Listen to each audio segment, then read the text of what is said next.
Uno de los colaboradores más brillantes con que contó el general San Martín fue el abogado y periodista Bernardo de Monteagudo, un ideólogo jacobino que luchó por la libertad y la igualdad de todos los americanos.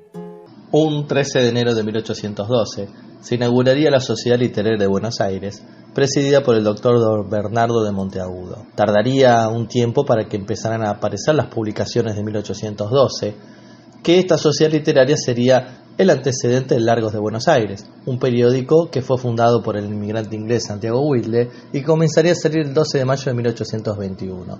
De ese Argos de Buenos Aires, desprendido de la Sociedad Literaria de Monteagudo, se publicaron un total de 523 números, 17 extraordinarios y 3 suplementos.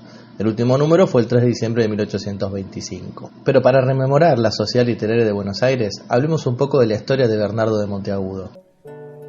Bernardo había nacido en Tucumán, hijo de Miguel, un español de condición humilde, y de Catalina, una criada mestiza o mulata de una familia del lugar. Su madre murió cuando tenía 13 años. Monteagudo participó en la revuelta de Chuquisaca el 25 de mayo de 1809 y fue uno de los redactores de la Gaceta de Buenos Aires, desde donde impulsó el fervor revolucionario.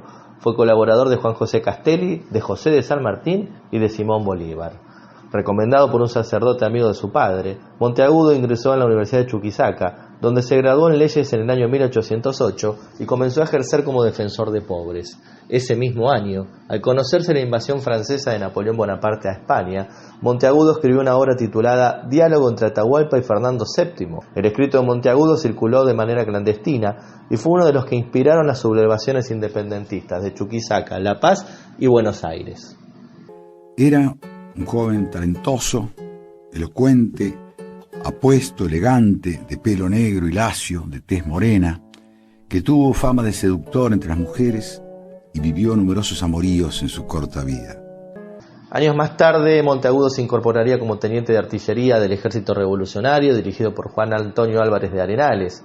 Cuando las fuerzas realistas recuperaron el control del Alto Perú, Monteagudo fue encarcelado junto a los demás líderes independentistas, acusado del abominable delito de deslealtad a la causa del rey.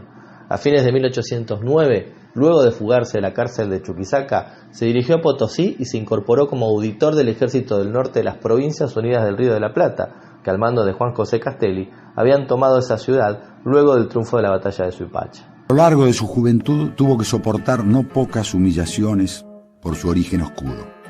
En aquellos tiempos eran tan fuertes los prejuicios de la llamada limpieza de sangre que por esa causa llegaron a impugnarlo para ser diputado en 1812. En 1811, luego de la muerte de Mariano Moreno y de la revolución del 5 y 6 de abril de ese año, que desplazaría del gobierno al ala radical de la Revolución de Mayo y afianzaría el poder del ala conservadora liderada por Saavedra, Monteagudo asumió la defensa de varios de los acusados, incluido Castelli, en el juicio para buscar responsables de la derrota de Huaki. Monteagudo fue editor del periódico de la Gaceta de Buenos Aires. En 1817, pocos días después de la batalla de Chacabuco, cruzaría la cordillera de los Andes y se pondría a las órdenes de José de San Martín como auditor de ese ejército. En enero de 1818, redactaría la proclamación de la independencia de Chile. La autoría se encuentra disputada con Miguel de Zañartú y se hizo confidente y consejero del director supremo Bernardo O'Higgins, también miembro de la Logia Lautaro. Bernardo de Monteagudo merece ser recordado como el nervio político de la empresa libertadora sudamericana. Participó en las campañas de San Martín, estuvo al lado de Bolívar y los acompañó a ambos hasta el final. Un final desgraciado para él, pues murió apuñalado en una calle de Lima justamente en el momento en que los patriotas concluían la guerra de la independencia y comenzaba a visorarse el sueño de la libertad.